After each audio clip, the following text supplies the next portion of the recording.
Hello and welcome back. This is another RPG book. It's Land of Mysteries from the same greatest ever made RPG book series that is never going to happen again, and I'm going to leave it at that. I don't have to move the screen as much as I did before because I finally went ahead and made it where my phone doesn't go to sleep as fast. So I can not have to worry about messing with my phone as much. Which of all makes me a safer driver. Because I can passively do it every now and again when I remember.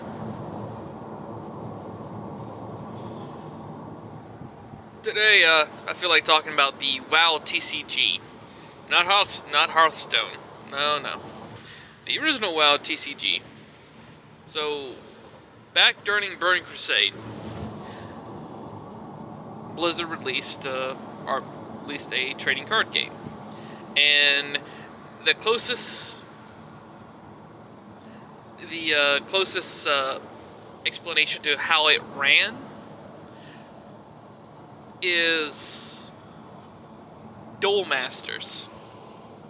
Now, for those who don't know what Duel Masters is, Duel Masters was Wizard of the Coast's attempt to get the Japanese audience into Magic the Gathering early on in the early 2000s.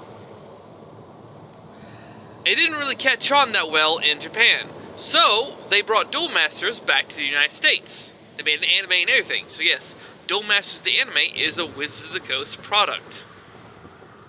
So when it came back to the United States, they redubbed it, and Duel Masters pretty much failed in the United States.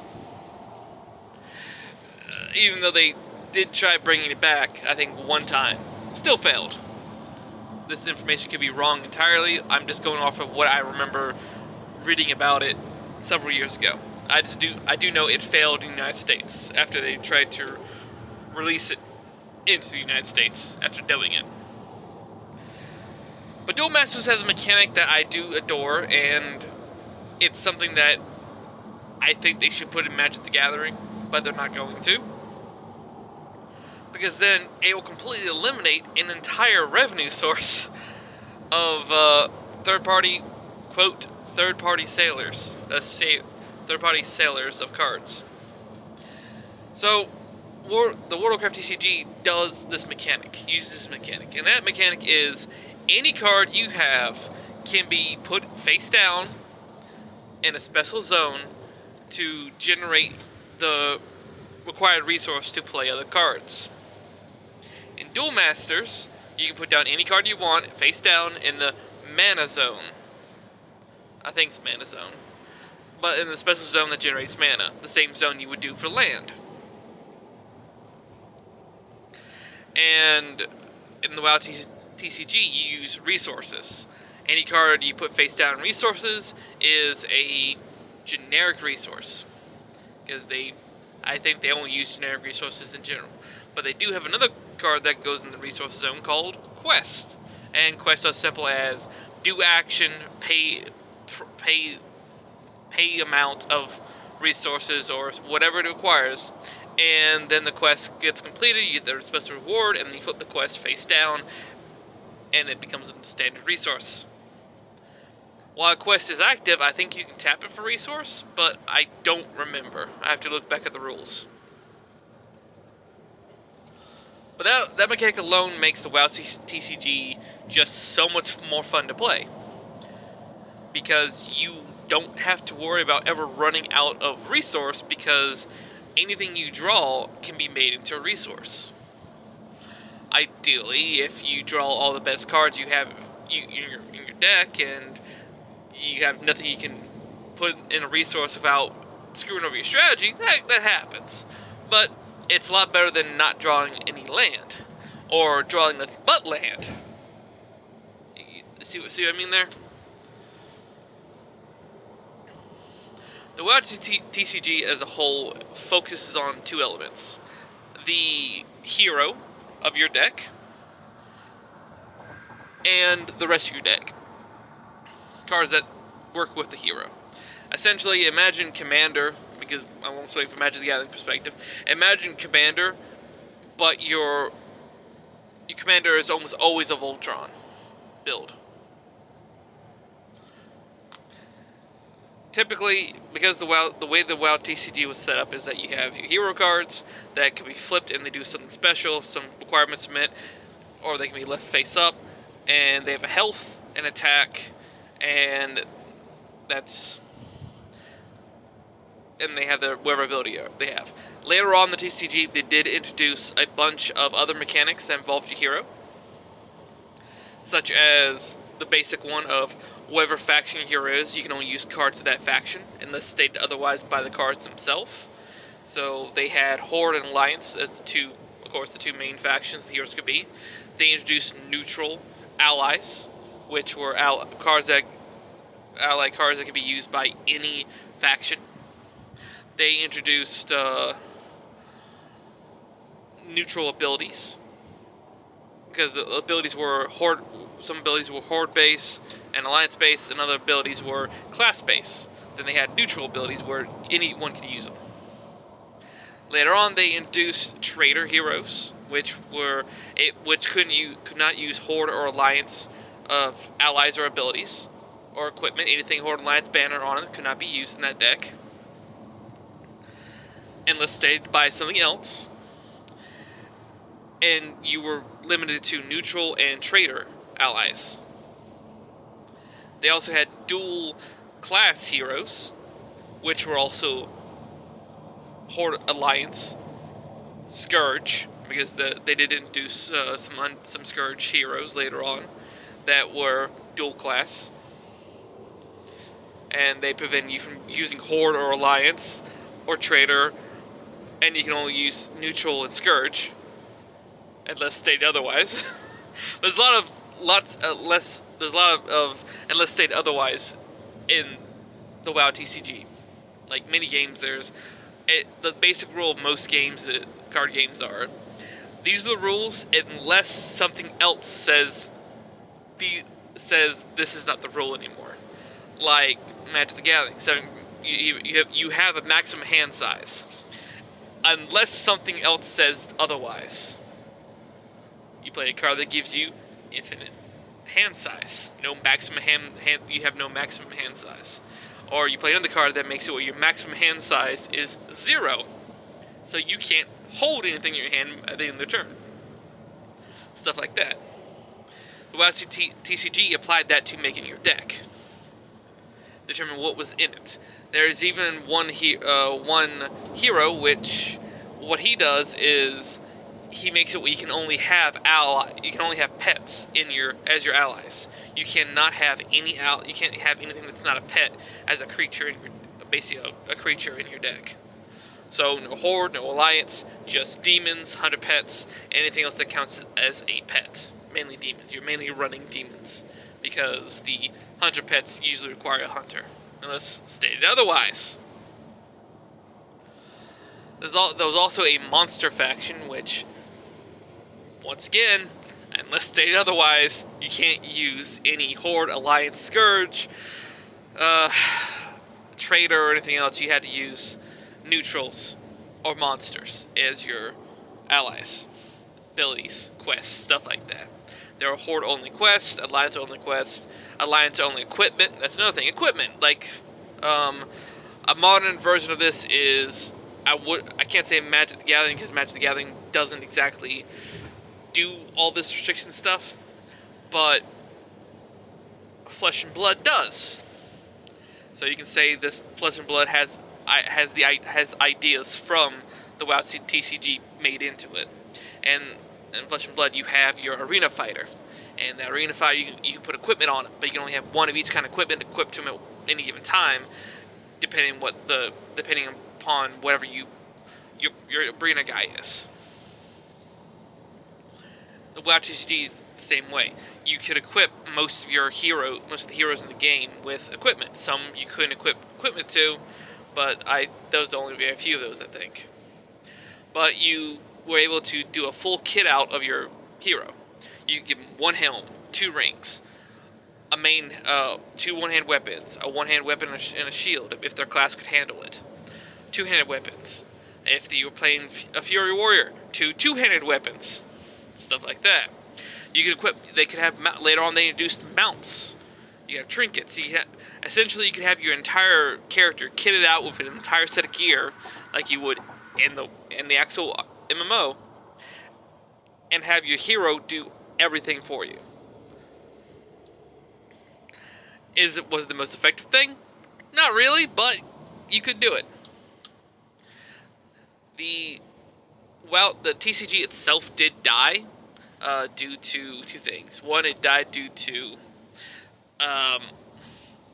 Blizzard wanting to hearthstone Hearthstone, because it died right before the announcement of Hearthstone. Go figure. And also due to power creep. About the time they got to the last few sets, the power creep of the newer cards had accelerated to such a degree that older decks, a lot of the older cards could not even be considered competable. The older heroes were useless. Besides maybe like a couple, I think. And the later sets were short printed too. There aren't nearly as many cards for the last few sets that got released as there are the older sets. The first set, the two blocks that they released, they are the most, to me, I think the cards from those sets are everywhere. You go to an eBay auction, you'll guarantee to pull out multiple copies of all the same card from those first few sets. The later sets, the more high dollar sets, were the ones that everybody wanted, because that's also where you got some of the most expensive mounts, where some of the last few sets that came out. Besides the Spectral Tiger. The Spectral Tiger is still a high dollar card. That's another thing that the WoW TCG had going for it, was the loot cards. Unfortunately, the loot cards is where things went downhill. You see, Upper Deck was the ones in charge of printing those cards. They were found out to be printing fake versions of extremely rare cards for basketball, I think. One of the basketball sets they printed. And they got found out and got in trouble. Blizzard took this opportunity to move their stuff from Upper Deck to another company. I can't remember the second company they went with. But when they did that, they re-released a lot of the older cards started using keywords. That's where a lot of the keywords for the sets came from, or from the second the reprinting of most of the old cards. But overall, the game itself is fun. I've only played a few times. That was with my dad when I first got a lot of the cards, because I just wanted to collect them when I was younger. When they first came out, I just wanted to collect them. I didn't care about the loot or anything else, but I just wanted the cards. I liked them. There was nowhere to play in my area. Then again, if there was, I couldn't get to it because I was like 12, 13. A little too young to drive. I didn't see the cards very much in store, besides maybe the dungeon decks, but they were very few of them. They weren't sold. The cards weren't really sold at Walmart or anything else. They were really only sold at one card shop I went to, but I was more interested in Magic the Gathering at the time, so I missed out on a lot of cards near the very end. Now, every now and now, I got really into wanting to own the cards again around 2020. Because I finally was able to start unpacking a lot of my stuff after moving around a little bit, and I realized I had all these World of Warcraft cards packed away. So I went through them. Started liking, remembering how much I liked the cards and everything else. Also, I was playing a lot of World of Warcraft at the time. A lot of World of Warcraft at the time. A lot. Even though I wasn't... It was mainly around the time I was playing Legion, and was as much as I could every day. Raiding 4, 5, 6 times a week for hours at a time. Sometimes doing 2 raids back to back. Oh boy, same night. Mainly on the weekends. But yeah, it was around the time I was really getting really into WoW and trying to find any reason to keep staying in WoW. The WoW TCG came up. So around this time, I started to get back in the car. I found a few Reddit forums here and there, and found out that one place in particular, one Reddit forum, subreddit, uh,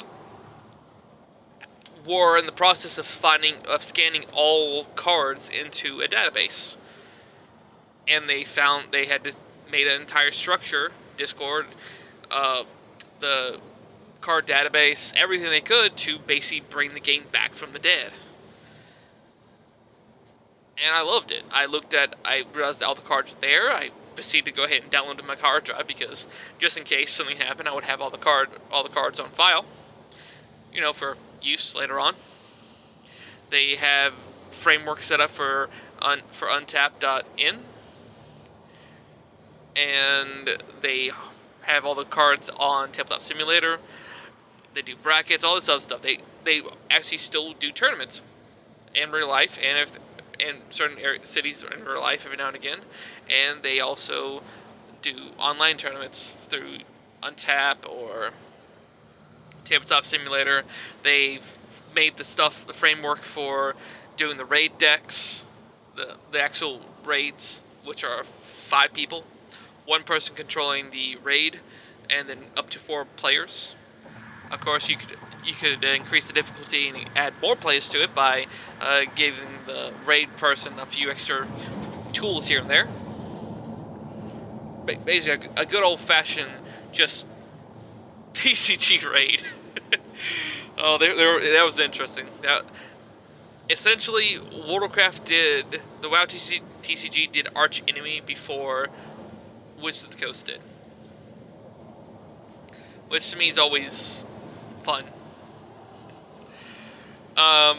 They did dungeon decks, same concept, but at a smaller scale. Loot packs here and there where you could get loot that was just the loot from the dungeons, various dungeons like that. They had Ice Crown loot, Udoral loot, what was it? Ice Crown Citadel, Caverns of Time, all these other stuff. They did a lot of the raids. They did some of the basic ones for vanilla. So you had Blackwing, you had Onyxia, you had Molten Core. I think they did. I don't know all of the raid decks. I know they did a good portion of it. I don't know if they did Karazhan.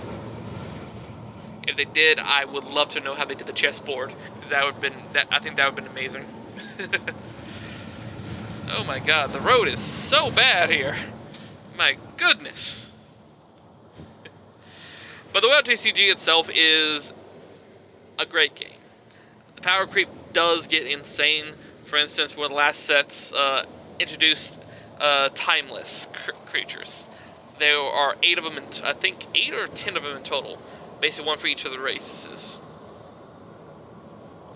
And essentially, you can have unlimited number of these timeless creatures.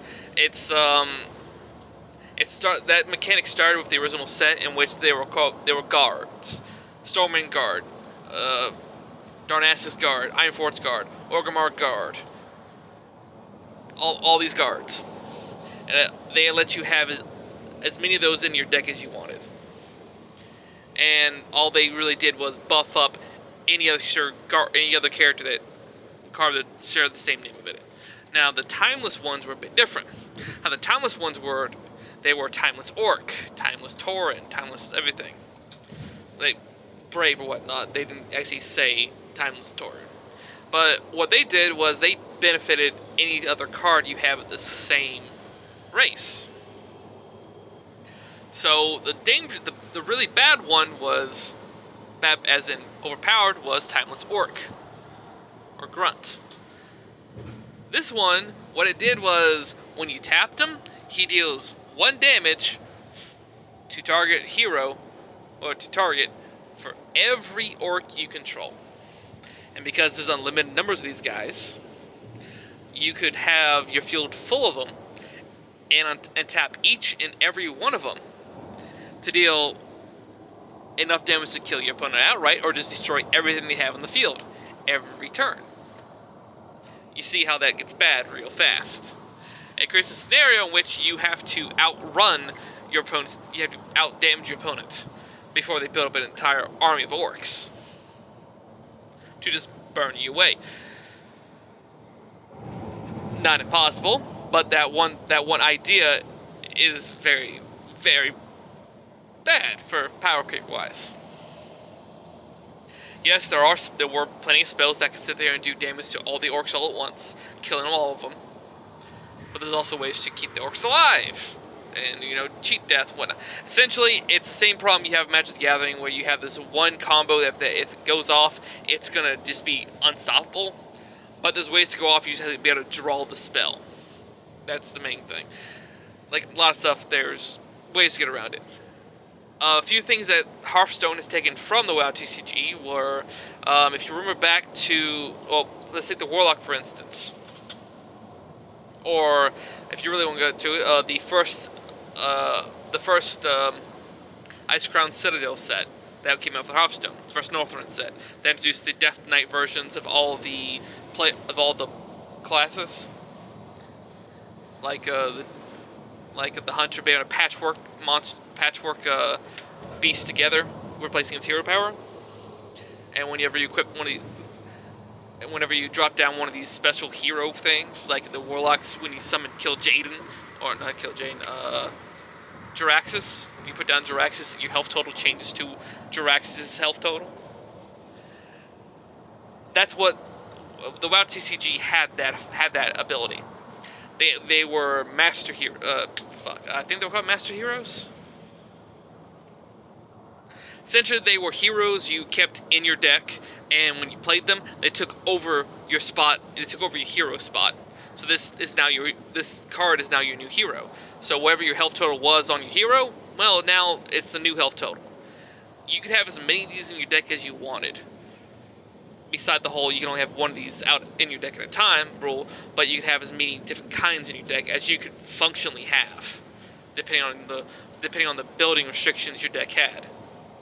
So you can swap from, if you're playing a druid, you can start off with your druid hero, then swap to Cenarius, then swap down to Malfurion, then swap to a neutral one, maybe throw in Ysera. Just keep swapping these, have a never-ending health total, essentially. Yes, that does sound like pure hell, but it also sounds pretty fun, because it will become down to a war of attrition, and you're slowly running out of cards because you keep drawing your entire deck. Stuff like that. To me, I like that. I like that gimmicky mechanic. It just makes it where it seems like it'd be a fun thing to play. But back to the I'm kind of jumping all around here because I like talking about the WoW TCG because once again it's a media I care about because I do like old WoW lore, older WoW lore, and I do like the lore for WoW in general. Even the Shadowlands stuff, I hate all of Shadowlands. I hate every bit of the lore. I understand why they did it, and I need to understand the lore from Shadowlands to understand any of the new stuff half the time, most of the time. Unless they start retconning of it, which, I don't know. Moving on. But I like the WoW lore. And these old cards didn't add much to the lore, really any at all, but they were just nice to have because, there's Jaina, there's Malfurion, there's Illidan, there's this one NPC that's actually in-game. Also, it's a great way to just go through those cards and say you're looking for a Tauren Hunter name. Well, here's a bunch of Tauren Hunter cards, pick a name. Stuff like that. Gnomes. A lot of the artwork on the cards is pretty good too. If you compare some of them to Magic the Gathering cards, you can see that some artists did both at different times, so that's pretty neat. Let's see, they also have a lot of the legendary weapons that are in the actual MMO in card form.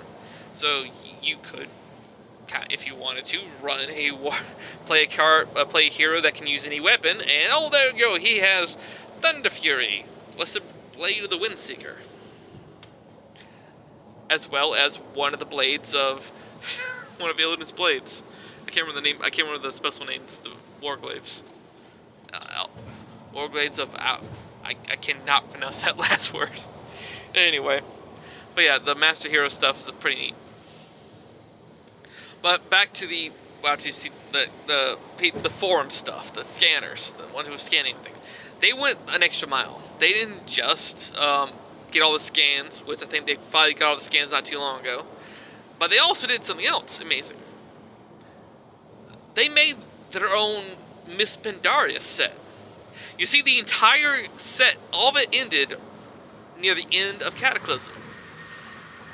And there was rumors that they were going to make a Miss Pandaria set, but then the TCG got canceled, Hearthstone got released, and so the idea of that was gone. Well, these people decided to make their own Miss Pandaria set, and the cards alone are pretty cool. They introduced the monk as a hero faction, as a hero class you can play as. So they made monk cards, made a lot of monk cards to fill up the gap, made entire sets of spells, and the entire set is very monk heavy. And the only way to play these cards is to either play it digitally online,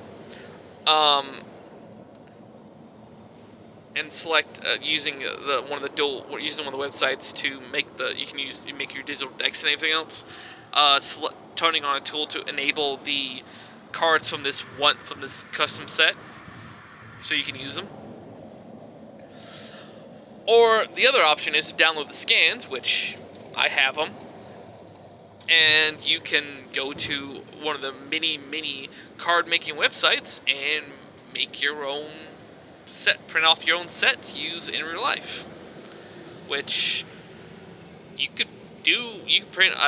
Last time I checked the prices, you can get about 400 plus cards for $80.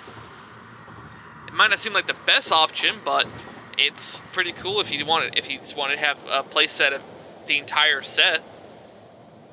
Just saying. They also made the Siege of Orgrimmar raid, so you can play out the Siege of Orgrimmar in the trading card game form, which I would love to do that. Now, right before my son was born, like a couple of weeks before my son was born, I had just made a purchase. Up to my son's birth, I was buying a lot of WoW stuff, because at that time I had a lot more money than I do now available to spend on things. Also, I wasn't paying so much for power, water, house taxes, food mainly. But yeah, I was paying more for. I was paying rent at the time, which was more than my mortgage is, and I still had more money to spend, which that's kind of weird, huh? Anyway, that's when I got the WoW RPG books, the 3 I have. Found this, and then bought all these WoW TCG cards. I bought a binder full of them, 2 weeks before my son was born. My first son was born kind of early, almost an entire month early, and so I had just spent $150 on a bid and won, and got 300 plus cards. So yeah, I was doing pretty good. All the cards in there were equipment, rares, epics. This the way the WoW TCGs did stuff was you had common, uncommon, rare, epic. So white, green, blue, purple, and then you had legendary slash.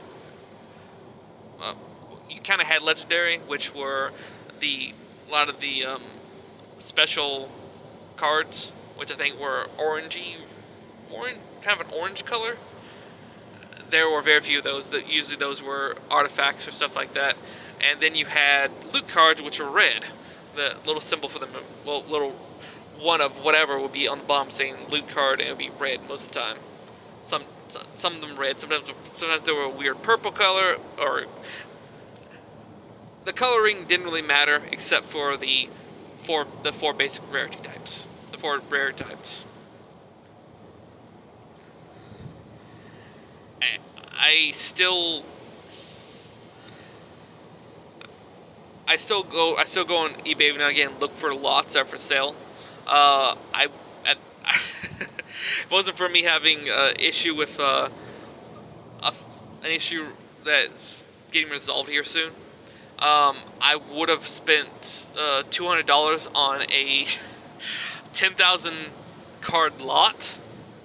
It would have been $200 in total for a $10,000 card lot of WoW TCG cards that extended from around the time I stopped buying cards, which was just after the Burning Crusade, the basically Outlands block. The third set of Outland came out, and yeah, but around there, up to the last set they released, I would have been more than happy to do that, because $200 to get 10,000 cards, that means I don't have to spend as much money getting all these cards I want printed, which is something I'm eventually going to do, is print off a lot of the WoW TCG cards, because once again, it's an abandoned property by Blizzard. They reused a lot of the artwork for Hearthstone. There's legitimately just creatures, a lot of the creatures you can summon, a lot of the creatures you can summon in Hearthstone are just repurposed cards from the TCG. There are some abilities and mechanics that are just the WoW TCG just made digital. But that's what a good developer does. They retake stuff from something that didn't work well and reuse it. But I still say that the WoW TCG is one of the many things Blizzard needs to bring back, because people love TCGs. They love them. I like sitting there and just looking for the cards every now and again. Anyway, that's pretty much it. This is more of a test to see if my phone could actually handle just running with a recording device with this display timers turned all the way up, and it seemed to work. Anyway, thank you for listening, and if you happen to come across any WoW TCG cards, I recommend you keep them, buy them, get a hold of them. There is a market for them. I'm not saying get a hold of them and then sell them for 3-4 times the last listed price for them. That's being a bit mean. But at least get your money's worth. At least sell it for like 1.5 the price you got them for. All right. Goodbye. As soon as I can spot the thing. Damn it.